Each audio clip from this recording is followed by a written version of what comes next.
முடிமேல் ஆரண முடிமேல் ஆக நின்று ஓங்கிய அருள் பெருஞ்சோதி என்பதாக அமைக்கின்ற இந்த அகவலில் வள்ளல் பெருமான் ஞான பரம்பரையினுடைய ஆதாரங்களை அருட்பெருஞ்சோதியினுடைய அனுபவமாக கூறுகின்றார். அதாவது தொடக்கத்தில் அருள் சிவநெறி என்பதாகவும் அருள் பெருநிலை என்பதாகவும் அருள் சிவபதி என்பதாகவும் ஆன்மா வாழுகிற இடம் ஆன்மாவினுடைய பிறப்புக்கு உரிய உடம்பு ஆன்மா என்கிற ஒரு தனிப்பொருள் என்ற மூன்றினுடைய அனுபவத்தில் அருட்பெருஞ்சோதியினுடைய பேரனுபவம் எப்படி நிலை நிற்கிறது என்பதை தெளிவாக காட்டிய பின்னர் இது பற்றிய அறிதலுக்கு உரிய நூல்களை அருட்பெருஞ்சோதியினுடைய அருளி செயல்பாடுகளாகவே உணர வேண்டும் என்பதை உணர்த்துகிற வகையில்தான் ஆகம முடிமேல் ஆரண முடிமேல் ஆக நின்று ஓங்கிய அருட்பெருஞ்சோதி என்று அமைக்கின்றார். உங்களுக்கெல்லாம் தெரியும், ஆகமம் என்று சொன்னால் நமக்காக பெருமான் அருளிய நூல்கள் என்பதாக சைவர்கள் காட்டுகின்ற நூல்கள். ஆரணம் என்று சொன்னால் வேத உபநிடதங்கள். ஆரணம் என்ற பெயர் குறிப்பாக ஆரண்யம் என்பதற்கு உரியது என்றாலும் அதன் மூலமாக சொல்ல வருகின்ற பொது பெயர் என்ன என்றால் வேதம் என்பதைத்தான் ஆரணம் என்பதாக பெயர் இட்டு வள்ளல் பெருமான் கூறுகின்றார்.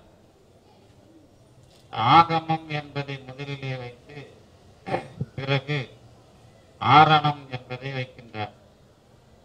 இரண்டு விஷயங்கள். ஒன்று, ஆகமத்தினுடைய முடிவுக்கு மேலும், இரண்டாவது ஆரணம் என்று சொல்லப்படுகின்ற வேதத்தின் முடிவுக்கு மேலும் ஆக நின்று ஓங்கிய அருட்பெருஞ்சோதி. ஆக நின்று ஓங்கிய அருட்பெருஞ்சோதி என்பதுதான் இனிமே நமக்கெல்லாம் இருக்கின்ற ஒரு அனுபவம். அதாவது அருட்பெருஞ்சோதி ஆண்டவரையே எல்லாமாக பார்ப்பது முதலில். அதற்கு பிறகு அருட்பெருஞ்சோதி ஆண்டவர் எல்லாவற்றையும் எப்படி முடிநிலை அனுபவமாக தருகிறார் என்பதை பார்ப்பது. இப்பொழுது வள்ளல் பெருமான் சொல்லுவது எல்லாமாகவும் ஆகி ஆக்கம் தருவதாக இருக்கின்ற, எல்லாமாகவும் ஆகி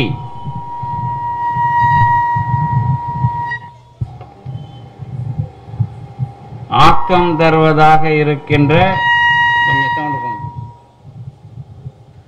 எல்லாமாகவும் ஆகி ஆக்கம் தருவதாக இருக்கின்ற தன்மையை பேசுகின்றார். மறுபடியும் அதை தெளிவுக்காக நீங்கள் ஞாபகம் வச்சுக்கணும். சென்ற வாரத்திலே உங்களுக்கு ஒரு அணுகுமுறை ஒன்றை நான் சொன்னேன். உலகத்திலே இருக்கிற பொருள்களை பற்றிய முடிவு, உலகத்தில் இருக்கிற பொருள்களை பற்றிய முடிவு இயற்கை செயற்கை என்பதாக இரண்டு விதமாக வகைப்படுத்துகிற நிலை. இயற்கை என்று சொன்னால் இது என்பதாக அதனுடைய தன்மையை எடுத்து காட்டுவது இயற்கை தன்மை. இயற்கை பொருளை இற்று என கிளத்தல் தொல்காப்பியம். செயற்கை பொருளை ஆக்கமோடு கூறல், இதுவும் தொல்காப்பியம். இயற்கை செயற்கை என்பதற்கான அடிப்படை விதிகள் அது. இலை பச்சையாக இருக்கிறது என்று சொன்னால் இயற்கை விளக்கம். இலை பச்சையாக ஆகியிருக்கிறது என்று சொன்னால் செயற்கை விளக்கம். இயற்கை விளக்கத்திற்கும் செயற்கை விளக்கத்திற்கும் என்ன வேறுபாடு என்று சொன்னால், நம்முடைய முயற்சி, அதனுடைய தடையும் நம்முடைய முயற்சியும் இணையுமானால் அது செயற்கை. பொதுவாக இயற்கை செயற்கை ஆராய்ச்சியில் உங்களுக்கு எல்லாம் தெரியும், நாம் செய்யவில்லை என்றாலும் தாவரங்கள் முளைத்து வேர் விட்டு வளர்ந்து இலை பச்சை கிளை இந்த மாதிரி ஒரு அமைப்பு இயற்கை தான். ஆனால் விதையிலே இருந்து மரம் வருவது என்பதை நாம் தொடர்ந்து அந்த நிகழ்ச்சியை பார்ப்பதனால, பொதுவான நிகழ்ச்சி ஆதலினாலே இயற்கை. இந்த பொதுவான நிகழ்ச்சியே அதனுடைய இயற்கையா என்று கேட்டால், அதுக்கப்புறம் நாம் அதை பற்றி விரிவாக, அது அதனுடைய இயற்கை மட்டுமல்ல, கடவுள்தான் இந்த பிறப்புக்கெல்லாம் துணை நிற்கிறார். அவர் இந்த உயிரை உடம்புக்குள்ளே இணைக்கிற வேலையை செய்கிறார். அதனால் அது கடவுளை நோக்கி செயற்கை. இயற்கை செயற்கைங்கிறது நாம் இரண்டு அணுகுமுறைகளில் பார்க்கணும். ஒன்று, நாம இயல்பாக இந்த உலகத்தை பார்த்து இயற்கை செயற்கை என்று சொல்லுவது. இயல்பாக நாம் பார்த்து சொல்லுவதில் மரம், அதனுடைய இலை பச்சை தொடர்ந்து இருக்கிற ஒரு அமைப்பு, அந்த அமைப்பு இது இப்படி இருக்கிறது என்பதாக சொல்லிவிட்டால் இயற்கை. அதான் இயற்கை பொருளை இற்று இந்த தன்மையது என்று சொல்லுவது. அதில் ஏதாவது தடை வருமானால் அந்த தடையை சரி செய்கிற வகையில், அல்லது அந்த தடைக்கு பிறகு அது அல்லது வேறு ஒன்றாக அது அதனுடைய செயல்முறைகளில் அல்லது அதனுடைய தோற்றத்தில் மாற்றம் வரும் பொழுது அதை நாம் செயற்கை என்று சொல்லுகிறோம். அப்போ நாம் என்ன முடிவுக்கு வரணும் அப்படின்னா, ஏதாவது ஒரு தடையின் காரணமாக வருகின்ற ஒன்றின் விளைவுக்கு அடிப்படையான முயற்சி செயற்கை. இது உலகப் பொருள்கள்ல. கடவுள் என்கின்ற ஒரு பரம்பொருளை பற்றிய அமைப்பை ஏற்றுக்கொண்ட பிறகு இது எல்லாமே எது செயற்கை தான். இது எல்லாமே நம்முடைய பிறப்பும் செயற்கை. தாவரங்கள் முதல் உலகத்திலே இருக்கின்ற எல்லா படைப்புகளும் செயற்கை என்பதாக உங்களுக்கு புரிய வரணும். ஏன் அப்படின்னு கேட்டா, இந்த பொருள்களுக்கான இயற்கை தன்மையை விளங்க செய்யாத நிலை அமைந்ததனால, அந்த இயற்கை உண்மையை விளங்க வைக்கிற ஒரு இயற்கை உண்மை பொருள்தான் பரம்பொருள் என்பதாக கடவுளையும் அவருடைய அருளையும் நமக்கு வள்ளலார் விளக்கப்படுத்துகிறார். இந்த இடத்துல இந்த அகவல்ல பேச வரும்பொழுது, அறிவு அல்லது ஞானம் அது பற்றிய ஆராய்ச்சியில இரண்டு அணுகுமுறைகள் அல்லது இரண்டு வழிமுறைகள் நமக்கு கிடைத்திருக்கின்றன. ஒன்று ஆகம வழிமுறை. ஆகமம் என்பதற்கான சொல் பொருள் ஆராய்ச்சியெல்லாம் நீங்க பிறகு வைத்துக் கொள்ளலாம்.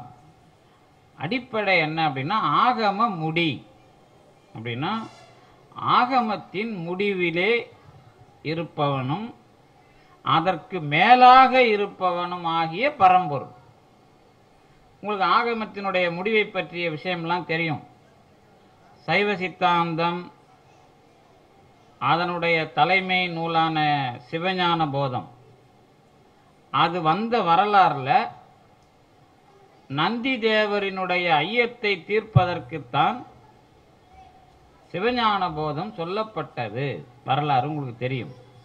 அதுல குறிப்பா என்ன அப்படின்னா, ஆகமங்களின் மூலமாக முடிவு செய்யப்படுகிற பொருள் 3ஆ 5ஆ 7ஆ என்ற கேள்வி. பசு பதி பாசம் இது முப்பொருள் உண்மை அப்படின்னு நாம சைவ சித்தாந்தத்துக்கு முடிவு பண்ணோம். இதைதான் ஆகமங்கள் முப்பொருள் முடிவை சொல்லுகின்றன என்பதாக எல்லோரும் சொல்லுகிறார்கள். இது ஒரு கருத்து.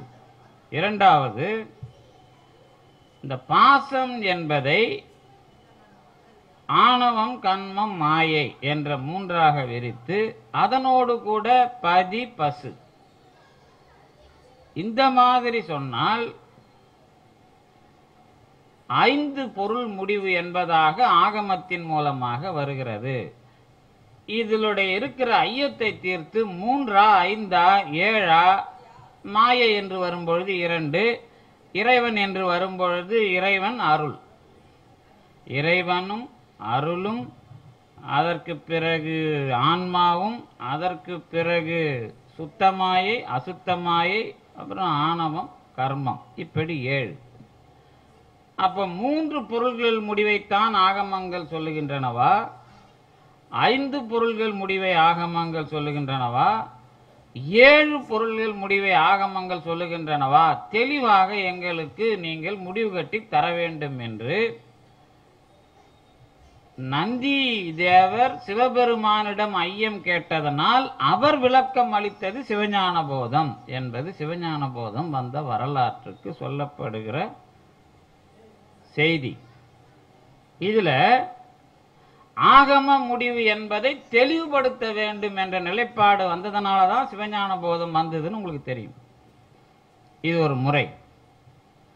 இன்னொரு முறை என்ன அப்படின்னு கேட்டீங்கன்னா, ஆகமங்கள் எந்த முறையில் பொருள் முடிவுகளை பற்றி சொல்லுகின்றன அப்படின்னு கேட்டா, சரியாபாதம், கிரியாபாதம், யோகபாதம், ஞானபாதம் அப்படின்னு 4 பாதங்களாக ஆகமங்களுடைய வழிமுறைகளை, வகைமுறைகளை சொல்லுவார்கள் இருக்கிறது.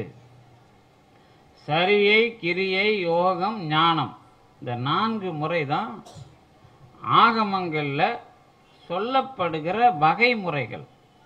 எப்படி வேதத்துல மந்திரம், பிராமணம், ஆரண்யகம், உபநிடதம் என்று 4 வகைமுறைகள் உண்டோ, அதே மாதிரி சரியாபாதம், கிரியாபாதம், யோகபாதம், ஞானபாதம் என்கிற 4 வகைமுறைகள்.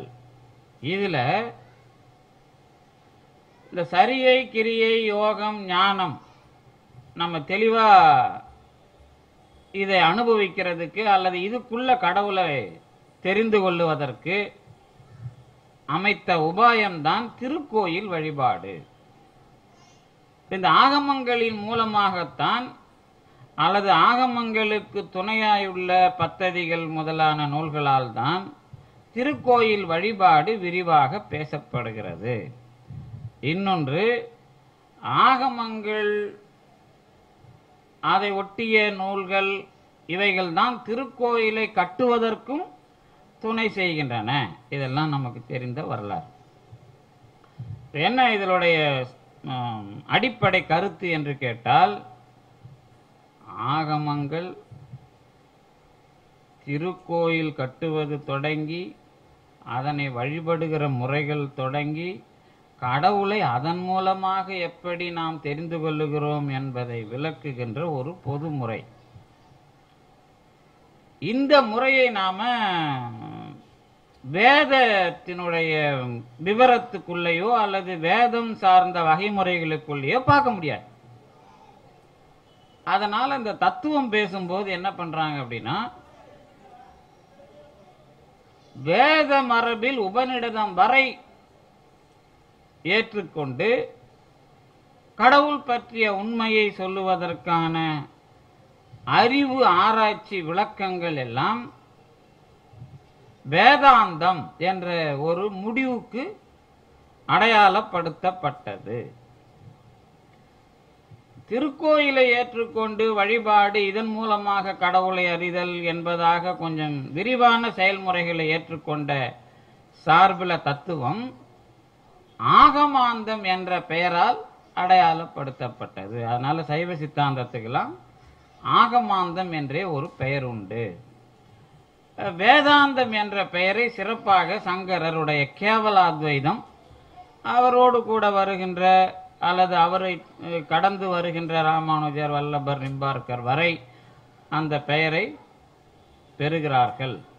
என்ன நமக்கான அடிப்படை என்று கேட்டால், இந்த இரண்டு விஷயங்களுமே அல்லது இரண்டு வேறு வேறான நடைமுறைகளுமே கடவுளை அனுபவிப்பது அல்லது கடவுளை அடைவதை பற்றி பேசுகின்றன என்பதுதான் இதனுடைய பொது அணுகுமுறை.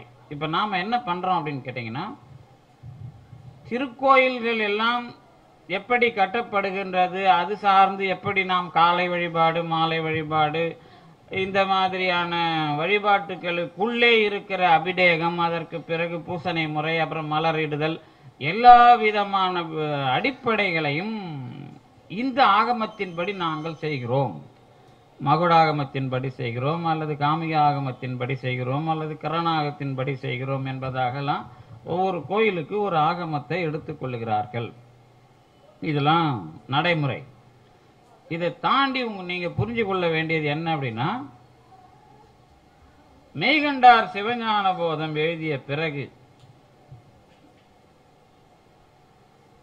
சிவஞான போதத்தினுடைய முடிவாக இருக்கிற கடவுளை அடைகின்ற அந்த அனுபவத்திற்கு சரியை கிரியை யோகம் ஞானம் வேண்டும் என்று ஆகம மரபில் அதை நடத்தி சென்றவர் அல்லது சிவஞான போதத்துக்கு வழிகாட்டியவர் அருள்நந்தி சிவாச்சாரியார். அவருக்கு பேர் என்ன அப்படின்னு கேட்டீங்கன்னா, சகல ஆகம பண்டிதர். அவர் திருமுறையினுடைய அனுபவத்துல தான் மெய்கண்டார் வருகிற ஒரு வரலாறும் நடக்கிறது. இதெல்லாம் உங்களுக்கு தெரிஞ்ச வரலாறு. மெய்கண்டார் வருவதற்கான வரலாறு சகல ஆகம பண்டிதரான அருள்நந்தி சிவாச்சாரியார் பிள்ளை இல்லாத அச்சுத கலப்பாளருக்கு திருமுறையில் கயிறு சாத்தி பேயடையா பிரிவெய்தும் பிள்ளையினோடு உள்ள நினைவாயினவே ஐயுற வேண்டா என்ற அந்த பாடலை திருவெண்காட்டு பதிகத்தை எடுத்து பார்த்து அதன் மூலமாக நீங்கள் குழந்தையை பெறலாம் என்று உதவி செய்தவர் யாரு? அருள்நந்தி சிவாச்சாரியார். அவருடைய வழிகாட்டுதலில் பிறந்த பிள்ளை மெய்கண்டார்.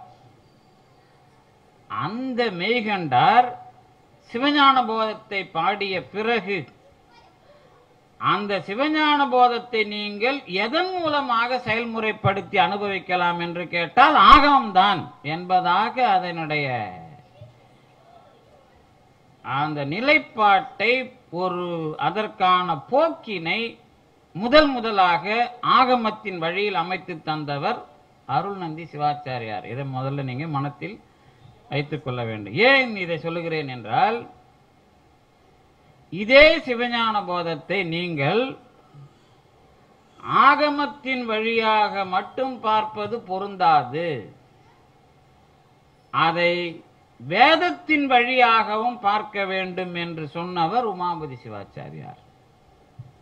அதனாலதான் அவரு வேதாந்த தெளிவான் சைவ சித்தாந்த திறன் என்பதாக சிவப்பிரகாசத்துல சிவஞான போதத்தினுடைய வழிமுறையை நீங்கள் வேதத்திலே இருந்தும் விளங்கிக் கொள்ள வேண்டும் என்பதாக ஆற்றுப்படுத்தினார். அப்ப சிவஞான போதம் என்கிற ஒரு தத்துவார்த்த முடிவுக்கு உரிய நூல் ஆகம வழியினால் புரிந்து கொள்ளப்பட வேண்டும் என்று அருள்நந்தி சிவாச்சாரியாராலும், வேத மரபில் புரிந்து கொள்ளப்பட வேண்டும் என்று உமாபதி சிவாச்சாரியாராலும் சொல்லப்பட்டது. அப்ப ஒரு கருத்து முடிவை, கடவுளை அடைகிற ஒரு தெளிவை நீங்கள் எந்த முறையில் பின்பற்ற வேண்டும் என்பதாக அடையாளம் காட்டுகிற அணுகுமுறை ஒன்று நம்மவர்களால் மேற்கொள்ளப்பட்டிருக்கிறது. அதே தன்மையை அறிவினுடைய எல்லையை தொடுகிற ஒரு வழிமுறைக்கு உரிய இரண்டு தன்மைகளை இங்கே அருட்பெருஞ்சோதியாக அவரில் வள்ளல் பெருமான் தொடக்கத்திலேயே எடுத்து காட்டுகிறார். அதுல இன்னும் கொஞ்சம் கூடுதலா நீங்க என்ன தெரிஞ்சுக்கணும், இது எப்படி முடிமேல் என்பதாக, ஆகம முடிமேல் என்பதாக எப்படி அவர் வள்ளல் பெருமான் நமக்கு அறிவுறுத்துகிறார் என்று கேட்டால், ஆகமங்களினுடைய அறிவுறுத்தலான சரியை, கிரியை, யோகம், ஞானம் என்பதை நாம் எப்படி புரிந்து கொள்ளுகிறோமோ அதன்படி நீங்கள் கடவுளை அடைகிற முடிவு உங்களுக்கு கிட்டுகிறது. இப்ப சரியை என்றால் என்ன அப்படின்னு கேள்வி கேட்கும். நம்ம இப்போ இதுல மிகப்பெரிய சான்றுகள்லாம் உங்களுக்கு தேவையில்லை. ரொம்ப எளிமையா திருக்கோயில் வழிபாடு சார்ந்து நமக்கு விளக்கம் தரப்படுகின்ற ஒன்றுதான் சரியை. அதற்கு பிறகு கிரியை, அதற்கு பிறகு ஞானம், அதற்கு யோகம், அதற்கு பிறகு ஞானம். சரியை, கிரியை, யோகம், ஞானம். ரொம்ப எளிமையாக அதை விளங்கிக் கொள்ள வேண்டுமானால், உங்களுக்கு சொல்லும்போது சரியை என்றால் தொண்டு, கிரியை என்றால் செயல், யோகம் என்றால் கடவுளோடு இணைகிற முறை, ஞானம் என்றால் கடவுளை பற்றிய அறிவு என்பதாக எளிமையாக சொல்லிவிடுவார்கள். ஆனால் கோவில் தொண்டு என்பதை வெறும் சரியையோடு நாம் முடித்து கொண்டாலேயே எல்லாம் முடிந்து விடுமா என்று கேட்டால் இல்லை. சிவஞான போதத்துக்கு விரிவான விரிவுரை எழுதியவர் சிவஞான முனிவர். திராவிட மாபாடியக்காரர் என்று சொல்லப்படுகிற அவர் சிவஞான மாபாடியம் எழுதியவர். சைவ சித்தாந்தத்துக்கு சங்கராச்சாரியரை போலவும் ராமானுஜரை போலவும் விரிவுரை எழுதி தத்துவத்தை நிலைநாட்டுகிற அணுகுமுறையில் சைவ சித்தாந்தத்துக்கு பெரிய விரிவுரை எழுதி மாபாடியம் என்ற பெயரால் சைவ சித்தாந்தத்தினுடைய கட்டடத்தை நிர்மாணித்தவர் சிவஞான முனிவர். அவருடைய நூல் நமக்கு 1900க்கு பிறகுதான் வெளியே வருகிறது. அதற்கு முன்னதாக சிவஞான மாபாடியம் வரவில்லை. அதற்கு முன்னதாக சிவஞான போத மாபாடியத்தினுடைய கருத்தை உலக மக்களுக்கு சொன்னவர், அதாவது மாபாடியத்தினுடைய கருத்தே இல்லை, மாபாடியம் போன்ற சைவ சித்தாந்தத்தின் விளக்க முறைகளை, சைவ சித்தாந்தம் குறித்த ஆராய்ச்சிகளை அவர் தெளிவா பண்றார். அந்த முறை எது என்று கேட்டால் சோமசுந்தர நாயகருடைய விளக்க முறை. சிவஞான முனிவருடைய மாபாடியம் வருவதற்கு முன்னதாக வெளியிட்டவர். அவருடைய குரு பூஜை இன்றைக்கு அதாவது அவருடைய பிறந்த நாள் விழா இந்த மாதத்தில் தான் அமைகிறது. ஆவணி 2 என்றும் ஆகஸ்ட் 6 என்பதாக 2 விதமான கொள்கைகள் உண்டு. அவரும் கூட வல்லல் பெருமானுடைய உருவமற்ற வழிபாட்டை பற்றி நம்முடைய தமிழக சார்பில் எப்படி புரிந்து கொள்ள வேண்டும் என்பதாக விரிவாக விளக்கியவர். என்ன அடிப்படை, நாம எந்த மாதிரி இதுக்கெல்லாம் இந்த மாதிரி நிலைப்பாடுகள்லாம் வேற வருது அப்படின்னு கேட்டீங்கன்னா, சரியை முறையை விளங்கிக் கொள்ளாத ஒரு தன்மை வரும்பொழுது இந்த மாதிரி உருவ வழிபாடு வேண்டுமா, உருவமற்ற வழிபாடு வேண்டுமா என்பதற்கெல்லாம் அதுல விடை இருக்கிறது. சரியை கிரியை அப்படிங்கிற அந்த 2 விஷயங்களும்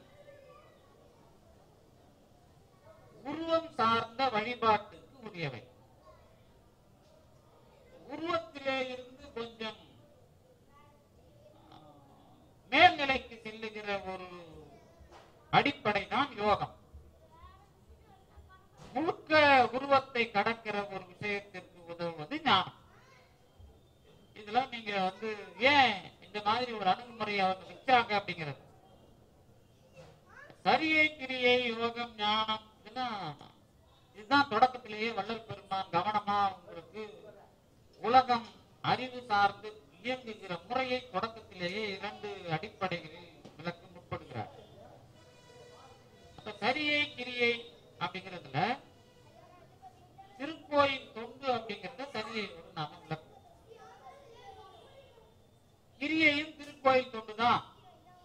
என்ன அதுக்கும் இதுக்கும் வேறுபாடு அப்படின்னு கேட்டீங்கன்னா, திருக்கோயிலுக்கு யாரும் சொன்னாலும் சொல்லலனாலும் திருக்கோயிலுக்கு மக்கள் வருகிறார்கள், அவர்கள் இறைவனை வணங்க வருகிறார்கள் அல்லது இறைவனை அனுபவிக்க வருகிறார்கள். அவர்களுக்கு எந்த இடையூறும் இருக்கக்கூடாது. அதற்கு வழிபாட்டில் எந்த தடையும் இருக்கக்கூடாது என்பதற்காக எந்த பணி இருக்கிறதோ அத்தனை பணிகளையும் செய்வது அல்லது ஏதாவது ஒரு பணியில் தொடர்ந்து செய்வது. இது எல்லாமே சரியை தான். உங்களுக்கு தெரியும், அப்பரடிகள் உழவாரப்படை வைத்துக் கொண்டு திருக்கோயிலை சுத்தம் செய்வது என்ற ஒரு தொண்டை மேற்கொள்கிறார். அவர் அதோடு மட்டும் நிற்கவில்லை. திருக்கோயில் மூடப்பட்டிருப்பதை தெரிந்து மண்ணால் மூடப்பட்டிருக்கிற திருக்கோயிலை வெளியே கொண்டு வருவதற்கு உண்ணாவிரதம் இருந்தார். அவருடைய முயற்சி என்ன அப்படின்னா, திருக்கோயில் வழிபாடு இடையூறு இல்லாமல் நடைபெற வேண்டும் என்ற ஒரு முயற்சியில தொடங்குகிற வழிபாடு. இதை நாம சரியைக்கு எல்லாரும் எடுத்து காட்டுவார்கள். ஆனா அதுல ஒரு சின்ன அடிப்படை குறிப்பை நீங்க வச்சுக்கணும். என்ன வச்சுக்கணும் அப்படின்னா, சரியை என்கிற தொண்டு என்ற ஒன்றில் மட்டும் நின்று விட்டவராக நீங்கள் அப்பரடிகளை கணித்து விடக்கூடாது. அது மனத்தில் வச்சுக்கணும். அதுக்கான காரணம் என்னங்கிறது பின்னாடி சொல்லுவாங்க. முதல்ல வழிபாடு என்பது இறைவன் இருக்கிற இடம் இங்கே புனிதமானது என்பதாகிய ஒரு உணர்வு அதிலே நமக்கு தோன்றும். இதான் முதல். இறைவன் நமக்கெல்லாம் தலைவன், நம்மை வாழ வைப்பவன், எல்லோரையும் வாழ வைப்பவன். அவன்தான் நம்முடைய சிறப்பு இருப்புகளை நிர்மாணிப்பவன். அதற்கு நம்முடைய செயல்களை எதிர்பார்க்கிறான். இந்த நம்முடைய செயல்களில் அவன் இருக்கிறான் என்ற உணர்வையும் அவனுக்கு தொடர்பு உடைய மக்கள் வழிபாட்டிலேயும் அந்த உணர்வை தெளிவாக அமைத்துக் கொண்டு செய்வது சரி. அதுல ஒரு சின்ன இடர்பாடு என்ன என்றால், இறைவன் இருக்கிற ஆலயம் மட்டும்தான் அவன் இருக்கிற உணர்வோட நிற்பது, அந்த எல்லையோட இருந்தா சரி. அவ்வளவுதான். திருக்கோயில் சார்ந்து மட்டும் இறைவன் இருக்கிறான், அங்கே மட்டும் நான் அவனை அனுபவிக்கிறேன் என்ற உணர்வை தொடர்ந்து அந்த இடத்திலேயே நிகழ்த்துவது அதுவரைக்குமான புரிதல் சரியை தொண்டு. அந்த தொண்டிலேயாவது நாம தலை நிற்கணும். ஏன்னா திருக்கோயில் வளாகத்திற்குள்ள வந்தவுடனே இறைவன் இருக்கிற இடமாக எல்லா மூலைகளையும் எண்ணி எந்த இடத்திலேயும் இறைவனுக்கு தெரியாமல் நான் தவறு செய்ய முடியாது என்பதாகிய உணர்வு அந்த வளாகத்துக்குள்ளவாவது வந்தாதான் சரியை தொண்டுக்குள்ள முழுமையா வந்தன்னு அர்த்தம். அதற்கு பிறகு இந்த சரியை தொண்டு திருக்கோயிலுக்குள்ள இருக்கிற இறைவன் எனக்கு உள்ளேயும் இருக்கிறான் என்பதை தெரிந்து கொண்டு செயல் மேற்கொள்ளுமானால் நீங்க கிரியை தொண்டுக்கு வருகிறீர்கள் அர்த்தம். திருக்கோயிலுக்குள்ளே இறைவன் இருந்து கொண்டு கண்காணிக்கிறான் என்று தொண்டுகளை செய்தால் சரியே. நான் செய்கிற தொண்டு திருக்கோயிலில் இருக்கிற இறைவனால் மட்டும் கண்காணிக்கப்படவில்லை, என்னுடைய மனம் சார்ந்தும் கண்காணிக்கப்படுகிறது, என்னுடைய எண்ணம் சார்ந்தும் கண்காணிக்கப்படுகிறது என்ற உணர்வு வருமானால் அது கிரியை தொண்டுது. இதுதான் சாக்கிய நாயனார் புராணத்தில் இருக்கிற அடிப்படை. சாக்கிய நாயனார் பௌத்தர். அவர் தினந்தோறும் சிவலிங்கத்தை வழிபடுவதற்கு கல்லால் எறிந்து வழிபட்டார். அப்ப என்ன வழிபாட்டினுடைய அடிப்படைன்னு கேட்டா, அவருடைய மனத்தளவில் செயல்பாட்டு வெளி உலக செயல்பாட்டை கடந்து திருக்கோயில் அந்த இறைவன் கண்காணிப்பாளன் என்கிற எண்ணத்தை கடந்து எனக்குள்ளேயும் இருக்கின்றான் என்ற எண்ணத்தில் நிகழ்ந்த வழிபாடு. அப்ப முதல்ல நீங்க சரிங்கிற விஷயம், கோவிலுக்குள்ள இருக்கிற இறைவனை நினைத்து செய்வதெல்லாம் சரியே, அதுவாவது முதல்ல செய்யணும்.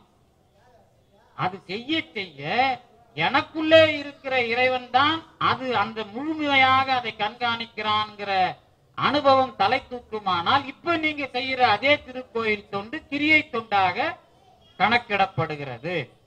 இதற்கு பிறகு இதனுடைய வளர்ச்சி எல்லா இடங்களிலேயும் இறைவன் இருக்கிறான் என்பதையும் அவனோடு நான் எப்படி கலக்கிறேன் என்பதையும் கற்றுத் தருமானால் அது யோகம்.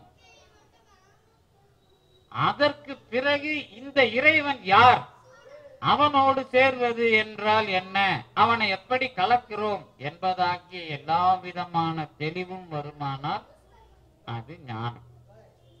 இது முதல்ல நடக்கிற அறிவினுடைய விளைவு. இதுக்கு பிறகு ஒரு படிமுறை உண்டு.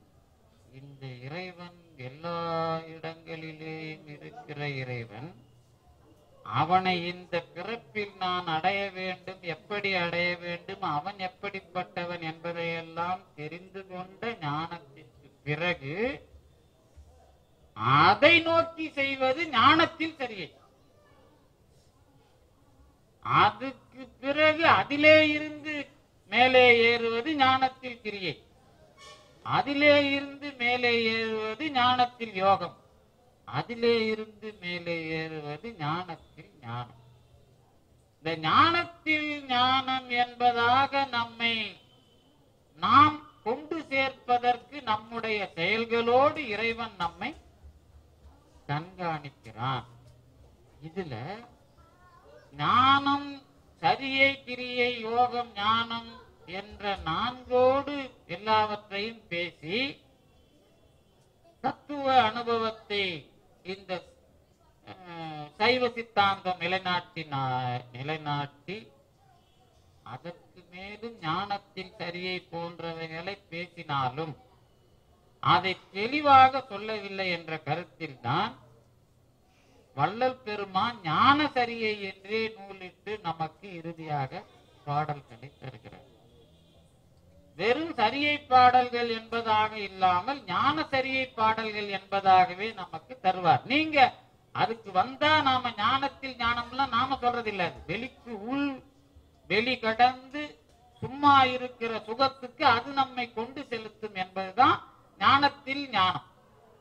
அப்போ இப்படி படிப்படியாக நம்மை அடுத்த முடிவுக்கு கொண்டு செலுத்துகிற ஒரு தன்மை தான் ஆகம முடிமேல். இதுக்குள்ள நான் முன்னாடி சொன்ன ஒரு குறிப்பு, இந்த சரியை, கிரியை, யோகம், ஞானத்துக்குள்ள நால்வரை அடக்குகிற திருநாவுக்கரசர், திருஞான சம்பந்தர், சுந்தரர், மாணிக்கவாசகர் இவர்களை அடையாளம் காட்டுகிற முறையை நம்முடைய சில அறிஞர்கள் மேற்கொள்ளுகிறார்கள். அது முற்றிலும் தவறானது. ஏன் அப்படின்னா, சரியை, கிரியை, யோகம், ஞானம் அப்படிங்கிற இந்த 4 படிமுறைகளுக்கு பலன் சொல்லி விடுகிறார்கள். அதுல என்ன பலன் அப்படின்னு கேட்டீங்கன்னா, கடவுள் இருக்கிற அந்த இடத்தை தொடுவது, அப்புறம் கடவுள் இருக்கிற இடத்திற்கு பக்கத்தில் இருப்பது, அதற்கு பிறகும் கடவுளை போலவே இருப்பது, அதற்கு பிறகு கடவுளுக்கு உள் இருப்பது என்பதாக இந்த சரியையில் சென்றால் கடவுள் இருக்கிற உலகத்தில் இருக்கலாம், கிரியையில் சென்றால் கடவுளுக்கு பக்கத்திலே இருக்கலாம், யோகத்தில் சென்றால் கடவுளை போலவே இருக்கலாம், ஞானத்தில் சென்றால் கடவுளுக்கு உள்ளே இருக்கலாம். அந்த மாதிரி 4 அடையாளம் காட்டினா இதுல ஒன்று உயர்ந்தது ஒன்று தாழ்ந்ததுன்னு வரும். அதனால திருநாவுக்கரசர், திருஞான சம்பந்தர், சுந்தரமூர்த்தி சுவாமிகள், மாணிக்கவாசகர் ஆகிய 4 சரியையில் நின்றவர், கிரியையில் நின்றவர், யோகத்தில் நின்றவர், ஞானத்தில் நின்றவர் என்று நாம் அடையாளம் காட்டி வகைப்படுத்த கூடாது. சரியை, கிரியை, யோகம், ஞானம் என்பது ஆகம வழிப்படி திருக்கோயில் வழிபாட்டை அனைத்து மக்களும் எப்படி மேற்கொண்டு கடவுள் அனுபவத்திற்கு அவர்கள் செயலால் கடவுள் அவர்களை மேலே கடத்துகிறான் அல்லது மேலே உயர்த்துகிறான் என்பதற்கான வழிமுறைகள் அப்படின்னு நீங்க தெளிவா அதுக்குள்ள வந்தாதான் ஆகம முடிமேல் ஆக நின்று ஓங்கிய அருட்பெருஞ்சோதி என்பதை அனுபவிக்க முடியும். அதுல இன்னொரு குறிப்பு என்ன அப்படின்னு கேட்டீங்கன்னா, இந்த ஆக நின்று ஓங்கிய அருட்பெருஞ்சோதி என்பதை செயற்கை தன்மையில் கூறுகிறார். அதுதான் முதல்ல இயற்கை சேர்க்கையை பற்றி சொன்னேன். இந்த ஆக நின்று அப்படின்னா என்னன்னா முதல்ல அதுவாக இருப்பது. கடவுளுடைய தன்மையே என்ன அப்படின்னு கேட்டா, நான் பெரியவன் என்று உங்களை அழுத்துவது அவருடைய வேலை இல்லை. எனக்குள்ள நான் எந்த முறையில் இருக்கிறேனோ அதே முறையில் என்னை செயல்படுத்தி அதிலே இருந்து என்னை கொஞ்சம் கொஞ்சமாக மேலேற்று. அந்த மேலேற்ற முறை அவரா செய்கிறாரான்னு கேட்டா, அவர் கண்காணிக்கிறார். அந்த மேலே ஏறுகிற செயலுக்கு நம்மை ஆளாக்குவார். இதுதான் முறை. கடவுளுடைய அணுகுமுறை என்ன அப்படின்னா, இப்ப நான் கரியையில ஒரு திருக்கோயில் தொண்டு செய்கிறேன், அடிக்கடி சொல்றேன். இப்ப இங்க ஞானத்தொண்டு நடக்குது. ஞானத்தொண்டு அப்படின்னா ஞானவேலின்னு சொல்றோம்ல, சொற்பொழிவு தொடர்ந்து நடக்கிறது. இந்த சொற்பொழிவை கேட்கிற அணுகுமுறைகள்னு ஒரு பெரிய அணுகுமுறை நான் சொல்லி, நான் இப்ப என்ன பத்தி சொல்லக்கூடாது, இந்த இடத்தை பத்தி மட்டும் இப்ப சொல்லுவேன். இடத்தை பத்தி என்னன்னு சொல்லுவேன், இந்த இடம் தினந்தோறும் ஏற்பாடு செய்யப்படுகிற இடம், சொற்பொழிவு ஏற்பாடு செய்யப்படுகிற இடம். இது ஏதோ கடமையாக மற்றவர்கள் அதை நிகழ்த்தவில்லை. அந்த நிகழ்ச்சிக்கு பொது நிகழ்ச்சியாக இது ஒரு அடிப்படை என்ன கடவுள் வழிபாடு அல்லது கடவுளை பற்றிய தேடல், இதுக்குள்ள தெளிவான வழிபாட்டுக்கு அது நமக்கு உதவி செய்கிறது என்பதனால இது வெறும் கடமை ஆற்றுதலாக இல்லாம கொஞ்சம் கூடுதலா எல்லோரும் பங்கெடுத்துக் கொள்ளுவது என்பதை நினைவுபடுத்துகிறது. அப்ப எல்லோரும் பங்கெடுத்துக் கொள்வது என்பதை நினைவுபடுத்தினா அதுல என்ன பிரச்சனை, முடிவு அல்லது ஆகமம் மூலமாக நாம் அடைகிற முடிவு, அதுக்குள்ள நம்ம நிக்கணும். அதுக்குள்ளேயே நீங்க கடவுளை அடையலாம், அது ஒன்றும் சிக்கல் இல்லை. இன்னும் கேட்டா மாணிக்க வாசகர்லாம் ஆகமமாகி நின்று அன்னிப்பான் கால் வாழ்க அப்படிங்கிறதெல்லாம் நமக்கு தெளிவா கொடுத்திருக்கிறார். இன்னும் கூடுதலா கடவுள் நமக்கு எல்லாவற்றையும் செய்து காட்டுகிறான் அப்படிங்கிறத ஐயாறு அதனில் சைவன் ஆகியும் என்பதாக வருகிற விஷயங்கள் எல்லாம் என்ன அப்படின்னா, வந்து நின்று நமக்கு செயல்படுத்துகிற முறைகள் அப்படின்னு விஷயம். அப்ப திருக்கோயிலும் எது அப்படின்னு கேட்டீங்கன்னா, இறைவன் கல் வடிவத்தில் இருந்தாலும் நமக்காக வந்து நின்று நம்மை ஆட்கொள்ளுவதற்கு இருக்கின்ற அடையாளம், அதைத்தான் ஆகமங்கள்ல தெளிவாக்கி அதை முறைகளாக செயல்படுத்தி நமக்கு திருக்கோயிலை வழிபட அமைத்து தந்தார்கள். அந்த செயல்பாட்டுக்குள்ள வரும்பொழுது நான் எப்படி நிக்கிறேன் அப்படிங்கறதுதான் நமக்குள்ள இருக்கிற சரியை கிரியை யோகம் ஞானம் என்கிற படிமுறை வளர்ச்சி. இப்ப செய்யற செயல்ல தான் உங்களுக்கு என்ன தெரியுது, நான் ஏற்றுக்கொண்டது உண்மைன்னு முதல்ல நினைக்கிறது ஒண்ணு. இரண்டாவது, நான் ஏற்றுக்கொண்ட செயல்கள்ல என்ன தடை அல்லது நான் எதை செய்யணும் அல்லது தடை வரும்போது நான் எப்படி நிக்கணும், இது எல்லாமே அதுக்குள்ள அடங்கும். நாம தொடர்ந்து அதுக்குள்ள ஏதோ நடக்குது, நாம போயிட்டு வந்துட்டு இருக்கிறோம் அப்படின்னா அது சரியிலையும் வராது, திருக்கோயில் வழிபாட்டிலையும் வராது. ஏதோ நாம அதுக்குள்ள கலந்துக்கிறோம் அப்படிங்கிற ஒன்றை தவிர அதுக்கு பேர் கொடுக்க முடியாது. அப்ப என்ன அர்த்தம் அப்படின்னு கேட்டீங்கன்னா, பேர் கொடுக்கணும் அப்படின்னா நான் என்னுடைய கடமையா அதுக்குள்ள எப்படி அதை நான் செய்ய முற்படுகிறேன் அப்படின்னு சொன்னாதான் சரியை தோண்டுங்க நீங்க வர்றீங்க. சரியை தோண்டுல வர்றவனுக்கு தான் எல்லா பிரச்சனையும் தெரியும். என்னங்க இது நாமளே செய்யணுமா, வேற யாரும் செய்யக்கூடாதா, சரி இத்தனை மணி வரைக்கும் இது நடக்கணுமா, அல்லது இப்படிலாம் இது உள்ள என்னென்ன வேலை இருக்குது, இதுக்கு யாருக்கு காசு கொடுக்குறாங்க, அல்லது இதுக்கு என்ன சொற்பொழிவாளர் பண்றாரு, அதுக்கப்புறம் இங்க எந்தெந்த வேலைகளை யார் எடுத்து செய்யறாங்க அப்படிங்கறதெல்லாம் கவனமா. இது சாதாரண விஷயம் இல்ல. உமாபதி சிவாச்சாரியாருடைய வீட்டுக்கு விறகு வந்தது, சுந்தரர் வீட்டுக்கு நெல்லு வந்தது, இதெல்லாம் சரியை கொண்டுதான். அது நிக்கிறப்பதான் இவ்வளவு நாளா இது எப்படி நடந்தது அப்படிங்கறத அவங்க கேள்வி கேட்கிறாங்க. அந்த சரியை தொண்டுக்குள்ள நீங்க இல்ல அப்படின்ன உடனே ஒரு நிகழ்ச்சி தடைப்படுகிறது. அப்பதான் நமக்கு இது கேள்வி ஆகும். இது அந்த அந்த மனிதனுக்கான வரலாறு. ஆனா எல்லாருக்குமான வரலாறா வருதுன்னா, நாம ஒரு இடத்துல அங்கம் பெறும் பொழுது அல்லது திருக்கோயில் சார்ந்து வெளியில பத்தி நமக்கு கவலை இல்லை. வெளியில நமக்கு என்ன வேலை பங்களிப்போ அதோட நாம நின்னுறோம்.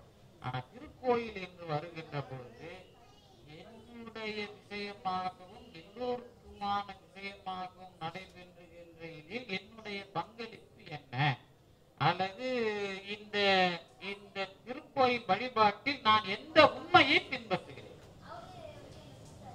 உண்மையை பின்பற்றுகிற வரலாற்றை நீங்க மெய்ப்பொருள் நாயனார் வரலாறுல பார்க்கலாம். எதுவா இருந்தாலும் கடவுளின் பெயரால் சொல்லப்பட்டிருந்தால் அதுல நான் ஐயமே அமைத்துக் கொள்ள மாட்டேன். அது அவருடைய சரியை.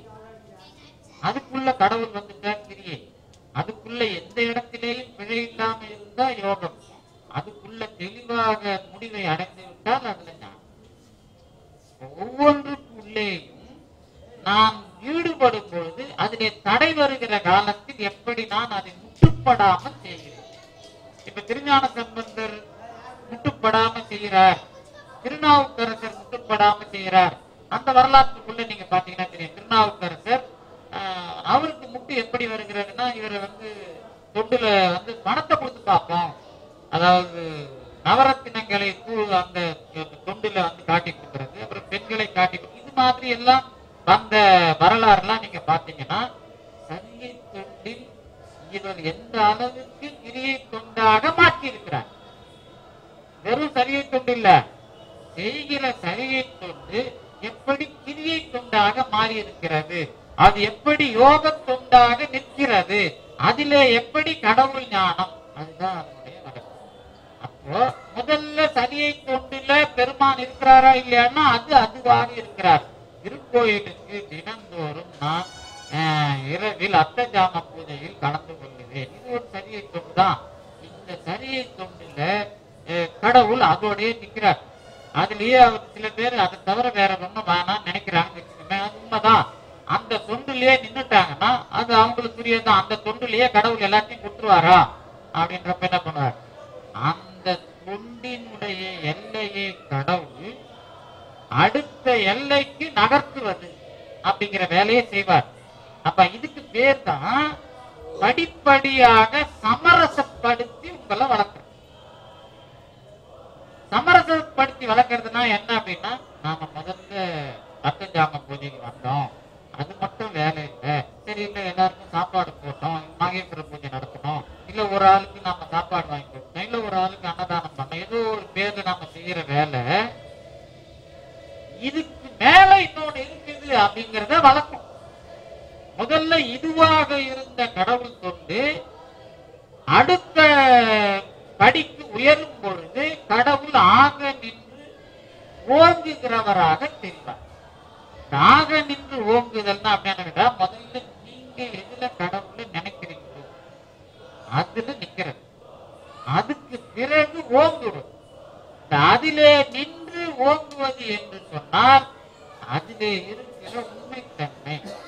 அப்படி இல்லைன்னா அந்த ஓங்குதல் என்பது சுத்தமா மாறும்.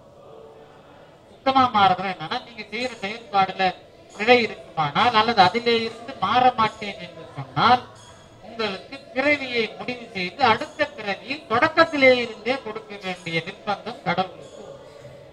சில பேர் சில கொள்கையை மாற்றிக்கொள்ள மாட்டார்கள். இந்த பிறப்பில் அதுக்கான வாய்ப்புகளை கடவுள் தந்தாலும் திணிக்க மாட்டார். அப்ப அதுக்குள்ள வர முடியாத பொழுது அது இந்த பிறவியினுடைய வளர்ச்சியை முடிவுக்கு கொண்டு வரும் பொழுது அடுத்த பிறவியின் தொடக்கத்திலேயே அவர் இரண்டாவது கட்டமாக எதை செய்ய வேண்டுமோ அதை செய்யுமாறு கடவுள் அமைக்கிறார். எப்படி பார்த்தாலும் உங்கள் அளவில் நின்று உங்களை ஓங்க வைக்கிற படிநிலைகளை சரியை, கிரியை, யோகம், ஞானம் மூலமாக ஆகம மரபில் அல்லது ஆகமம் என்கிற அறிவை மக்கள் பெற வேண்டிய வழிமுறைகளுக்கு சொல்லப்பட்ட நூல்களின் முடிவாகவும் அருட்பெருஞ்சோதி ஆண்டவர் நமக்கு அறிவுறுத்துகிறார். அந்த மாதிரி முடிவு பண்ணீங்கன்னா, ஆகம முடிமேல் ஆக நின்று ஓங்கிய அருட்பெருஞ்சோதி என்பதை நீங்கள் தெளிவுபடுத்திக் கொள்ளலாம்.